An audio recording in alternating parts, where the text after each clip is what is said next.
안녕하십니까. 저는 대한당뇨학회 총무이사를 맡고 있는 영남의대 내분비내과의 문준성입니다. 오늘 그 데일리 메디와 또 저희 당뇨병 학회에서 공동으로 포스트 코로나19 당뇨 환자 치료 관리의 패러다임에 대한 변경에 대한 그런 주제를 가지고 또 저희 박경수 전 이사장님과 또 원교장 이사장님 모시고 함께 자담회를 가지게 되었습니다.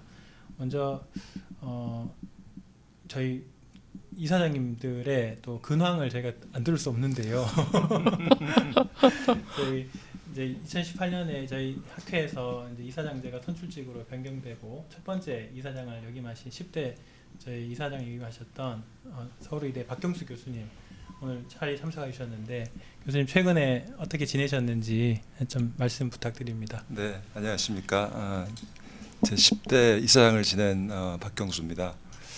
당뇨병학회 이사장할 때 굉장히 바쁘게 지냈는데 그 당시에 뭐 세계 당뇨병학회 또 부산에서 하고 해서 마지막까지 아주 바쁘게 지내다가 이사장을 놓고 나니까 바로 코로나가 찾아와서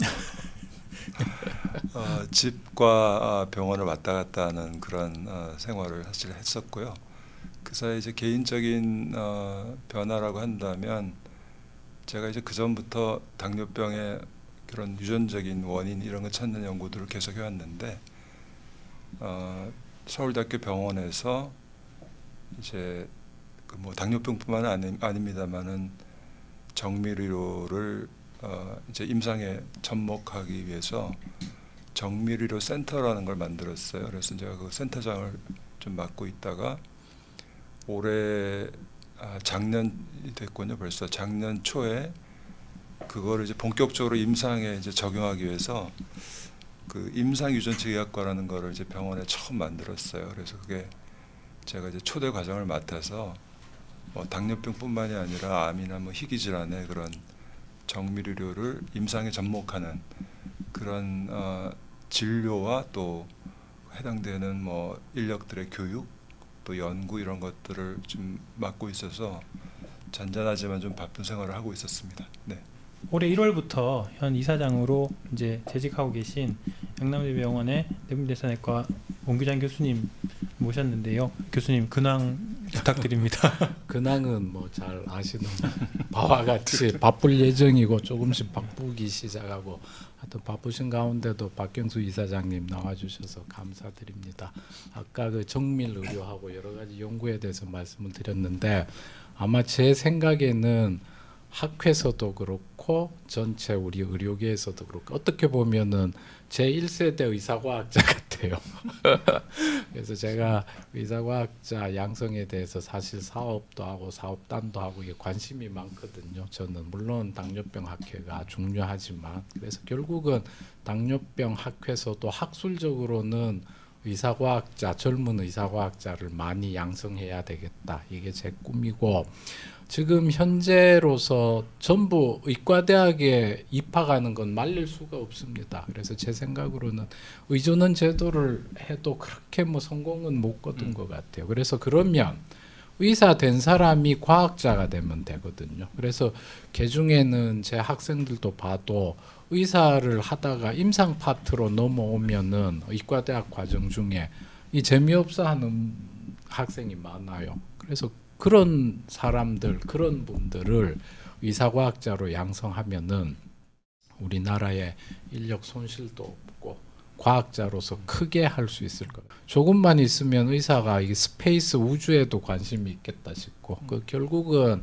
우리 학회도 이러한 의사과학자들을 중심으로 학술은 더 발전할 것 같습니다. 그래서 자꾸 엉뚱한 이야기, 옆으로 이야기가 좀 세긴 셌는데 우리 연구하는 학회로서의 우리 이제 그 명성은 쭉 히스토리는 이어져 오거든요. 박경수 선생님이 그 길을 닦아주셨고 그래서 앞으로 이제 저는 1.5세대 의사과학자라고 생각하면 이제 총무이사 난 2세대 의사과학자 1000팩터 정도 될 것 같아요. 그래서 이러한 연구는 맥이 끊기지 않고 쭉 이어오는 게 우리 또 대한당뇨병학회의 자랑이 아닐까 싶습니다. 예. 제가 오늘 오면서 제일 여쭤보고 싶었던 부분이기도 했고 저는 사실 뭐 이사장님 매일 뵙지만 박경수 교수님을 모시고 제가 개인적으로 사실 제일 여쭙고 싶었던 부분이 있었거든요. 그게 뭐냐면 이런 선배 교수님들의 어떤 연구를 하시는 노하우, 그 다음에 이제 후배 연구자들에게 좀 주시고 싶은 말씀을 꼭 듣고 싶어서 교수님께 좀 여쭤보고 싶어서 제가 질문을. 저 다음에 다 끝날 텐데 그거. 근데 네. 그런 말씀하시니까 반갑긴 한데 개인적으로는 사실 진짜 연구하는 사람들이 자꾸 줄어들어서 네네. 좀 걱정스럽다. 이게 뭐 우리 과만의 문제는 우리 당뇨병 분야뿐만이 아니라 아마 다른 데도 다 비슷한 것 같은데 특히 이제 느끼는 게 깊이 있는 연구를 하려면 시간도 굉장히 많이 들고 네네. 아주 상당히 오랜 기간 동안의 준비 작업이 필요하거든요. 그러니까 뭐 지금 우리나라에도 지금 굉장히 자랑스러운 그 코호트 중에 당뇨병 코호트 안산 네네. 있잖아요. 그것만 해도 지금 20년 넘었어요. 근데 처음 시작할 때 이런 거 만들어야 된다고 계속 했는데 그거 10년, 20년 걸리는 거를 그때 이제 생각을 못 하는 거죠. 그게 얼마나 강력한 툴이 될 건지. 네네.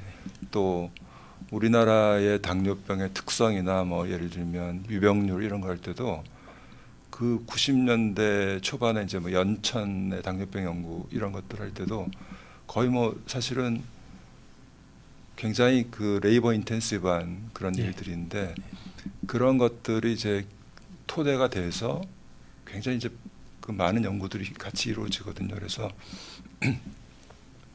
너무 이제 요새 데이터 사이언스 그래서 데이터들이 많이 나오니까 그냥 손에 있는 그냥 자기가 구할 수 있는 데이터 쉽게 구할 수 있는 거 가지고 분석하고 뭐 그런 게 뭐 안 좋다는 게 아니라 네네.